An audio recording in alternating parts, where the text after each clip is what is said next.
ദൈവനാമം മഹത്വപ്പെടട്ടെ. കർത്താവിൽ പ്രിയ വിശ്വാസികളുടെ സമൂഹമേ, നിങ്ങളെവരെയും വളരെ സ്നേഹത്തോടെ ആദരവോടെ പ്രഭാതവചനത്തിലേക്ക് സ്വാഗതം ചെയ്യുന്നു. ഇന്ന് 25 മാർച്ച് 2026, ഈ മാസത്തിലെ 25-ാമത്തെ ദിവസം, ഈ വർഷത്തിലെ 84-ാമത്തെ ദിവസം, വലിയ നോയമ്പിലെ 39-ാമത്തെ ദിവസം. ഇന്ന്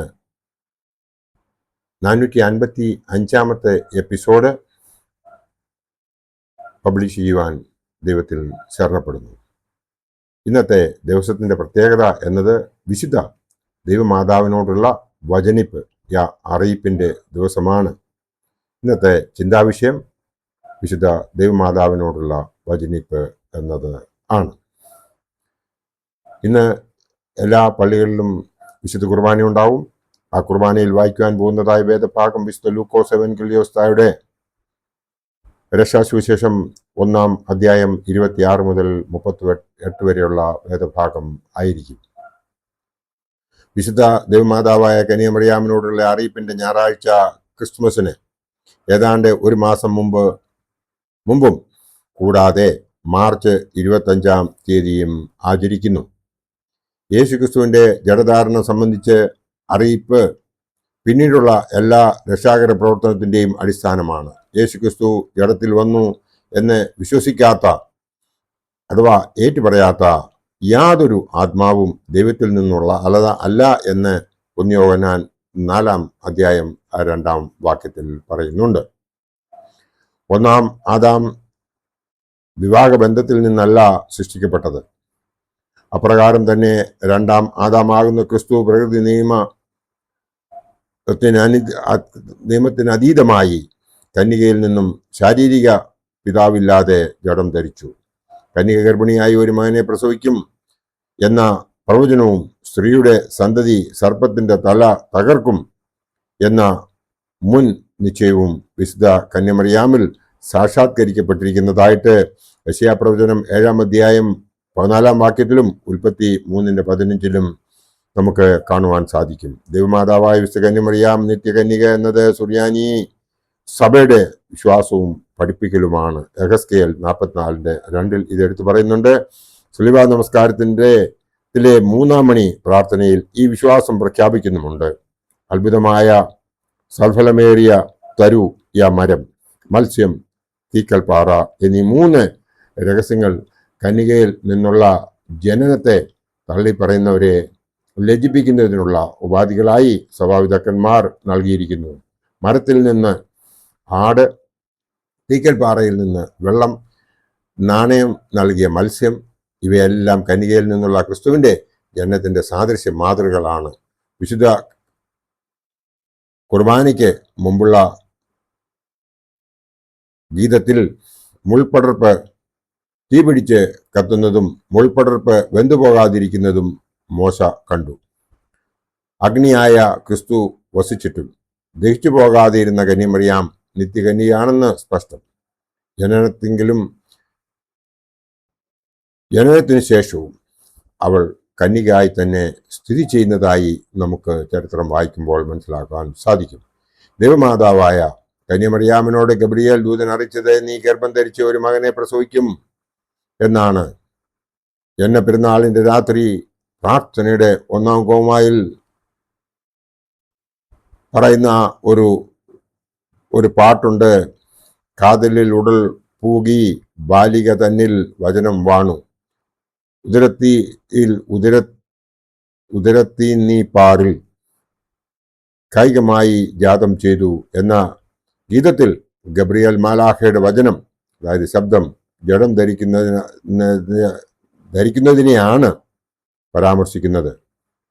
വചനമായ ദൈവം ശരീരം ധരിക്കുന്നു എന്ന വിശ്വാസ പ്രഖ്യാപനമാണ് ഈ ദിവസം നാം ഓരോരുത്തരും ധ്യാനിക്കുന്നത്. മാലാഖയുടെ ദൂതിന് പ്രത്യുത്തരമായി കന്യാമറിയാം ചോദിക്കുന്നു, ഇതെങ്ങനെ സംഭവിക്കും എന്ന്. ഒരു നിഷ്കളങ്കമായ പെൺകുട്ടിയുടെ പ്രതികരണമാണിത്. കന്യകമറിയാം അസാധാരണമായത് എങ്ങനെ സംഭവിക്കും എന്ന് ചോദിച്ചു മനസ്സിലാക്കാൻ ആഗ്രഹിക്കുന്നു. അതിൽ ദൂതൻ നൽകുന്ന മറുപടി അത് പരിശുദ്ധാത്മാവിലാണ് എന്നത്രേ. മാത്രവുമല്ല, രണ്ട് കാര്യങ്ങളാൽ കന്യമറിയാമിനെ ഉറപ്പിക്കുന്നു. നിന്റെ ചാർച്ചക്കാരി എലിസബത്തും വാർദ്ധക്യത്തിൽ ഗർഭം ധരിച്ചിരിക്കുന്നു, ദൈവത്തിന് ഒന്നും അസാധ്യമല്ലല്ലോ എന്ന് എടുത്തു പറയുന്നുണ്ട്. ലോകപ്രകാരം വാർദ്ധക്യത്തിൽ എലിസബത്തിന്റെ ഗർഭധാരണം ഒരു അടയാളമാണ്. ആ അടയാളം കന്യകമറിയാം പൂർണ്ണമായി വിശ്വസിച്ചതിനാലാണ് ചാർച്ചക്കാരിയായ എലിസബത്തിനെ കാണുന്നതിന് ബന്ധപ്പെട്ട് ചെന്നത്.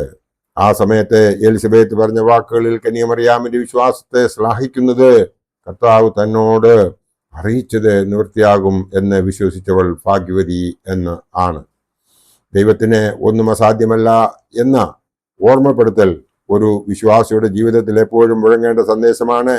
വിശ്വാസത്തിൽ തളരുമ്പോഴും പ്രതിസന്ധികളും പ്രതികൂലതകളും നേരിടുമ്പോഴും സകലത്തിലും മതിയായവൻ കൂടെയുണ്ട് എന്ന ചിന്ത വലിയ ആശ്വാസമാണ്. ഞങ്ങൾക്ക് വിശ്വാസം വർദ്ധിപ്പിച്ചു തരണമെന്ന് അപ്പോസ്തലന്മാരെ പോലെ പ്രാർത്ഥിക്കുവാനും അവിശ്വാസത്തെ പ്രതിരോധിക്കുവാനും ഓരോ വിശ്വാസിക്കും സാധിക്കണം. അത് ഈ വലിയ നോമ്പ് ഒരു കാരണമായി തീരട്ടെ എന്ന് മാത്രം ഈ അവസരത്തിൽ ഞാൻ ഓർപ്പിക്കുവാൻ ആഗ്രഹിക്കുന്നു.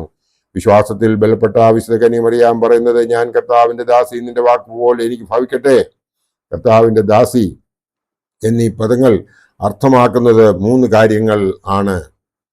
വിശ്വാസത്താലുള്ള അനുസരണമാണ് ഒന്നാമത്തേത്. രണ്ടാമത്തേത് കർത്താവിന്റെ പരിചാരിക ആണെന്ന ഏറ്റുപറച്ചിലാണ്.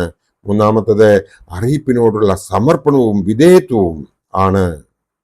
ഒന്നാം ഹൗവ കാണിച്ച അനുസരണക്കേടിന് രണ്ടാം ഹൗവയാകുന്ന കന്യമറിയാം അനുസരണവും സമർപ്പണവും കാണിക്കുന്നു.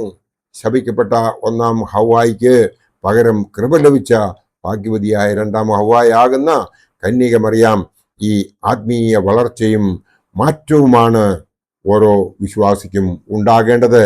അതിനുവേണ്ടി നാം ഓരോരുത്തരും ചെയ്യേണ്ടതെന്തെന്ന് ചോദിച്ചാൽ ഈ വലിയ നോമ്പ് അതിനൊരു കാരണമായിട്ട് തീർത്തക്കോണം നാം ഓരോരുത്തരും പ്രവർത്തിക്കേണ്ടതുണ്ട്. ഇന്ന് വലിയ നോമ്പിന്റെ 39ാമത്തെ ദിവസമാണ് എന്ന് ഞാൻ പറഞ്ഞല്ലോ. ആ 39ാമത്തെ ദിവസം എങ്കിലും നാം നമ്മെ തന്നെ ഒന്ന് തിരുത്തുവാൻ സാധിക്കുന്നുവെങ്കിൽ ദൈവം നമ്മളെ അനുഗ്രഹിക്കും. ഇന്ന് വരെ ദൈവത്തോട് പൂർണ്ണ ഹൃദയത്തോടും പൂർണ്ണ ആത്മാവോടും പൂർണ്ണ ശക്തിയോടും കൂടി ആര് അവന്റെ തൃപാദത്തിൽ സമർപ്പിച്ചുവോ അവർ ഇന്ന് വരെ അനുഗ്രഹിക്കപ്പെടാതിരുന്നിട്ടില്ല എന്ന് നമ്മുടെ പിതാക്കന്മാരിൽ നിന്നും അവരുടെ അനുഭവത്തിൽ നിന്നും നമുക്ക് മനസ്സിലാക്കുവാൻ സാധിച്ചിട്ടുണ്ട്. ഈ വർഷം ഇന്ന് 84ാമത്തെ ദിവസമാണ്. അതായത് ജനുവരി 1 മുതൽ ഇന്ന് വരെയുള്ള ഈ 84 ദിവസങ്ങൾ ദൈവം നമുക്ക് തന്ന ദാനമായി തന്ന ആയുസാണ്. ഈ 1 ജനുവരിക്ക് നമ്മൾ കണ്ട എത്രയോ പേർ മാറ്റപ്പെട്ടു എന്ന് നമുക്ക് അറിയാവുന്നവർ മാറ്റപ്പെട്ടു എന്ന് നാം ഒന്ന് വിചിന്തനം ചെയ്യുമ്പോൾ നമുക്ക് മനസ്സിലാകും. അപ്പോൾ നാം ദൈവത്തിനോട് എത്ര അടുത്ത് ചെന്ന് അവനോട് പ്രാർത്ഥിക്കുകയാണ് വേണ്ടത്, അവന് നന്ദി പറയുകയാണ് വേണ്ടത്, എല്ലാറ്റിനും സ്തോത്രം ചെയ്യുകയാണ് വേണ്ടത്. പരിശുദ്ധനായ പൗലോസ് തെസ്സലോനിക്കർക്ക് എഴുതിയ 1-ാം ലേഖനത്തിൽ പറയുന്നത് പോലെ ഇടപെടാതെ നമ്മൾ പ്രാർത്ഥിച്ചുകൊണ്ടിരിക്കണം. എങ്കിൽ മാത്രമേ ഈ പാപമംഗലമായ ഈ ലോകത്തിൽ നമ്മൾ ജീവിക്കുമ്പോൾ നമുക്കുണ്ടാകുന്നതായ അറിവോടുകൂടാതെയും മനസ്സുകൂടാതെയും ഉണ്ടായി പോകുന്നതായ പാപങ്ങൾ മോചിക്കപ്പെടുകയുള്ളൂ. അതിനായി ഈ വലിയ നോമ്പ് ഒരു കാരണമായി തീരട്ടെ എന്ന് മാത്രം ഓർപ്പിച്ചുകൊണ്ട് എൻ്റെ വാക്കുകൾ ഇവിടെ ഉപസംഹരിക്കട്ടെ. ദൈവം നമ്മളെ എല്ലാവരെയും അനുഗ്രഹിക്കട്ടെ. നന്ദി, നമസ്കാരം.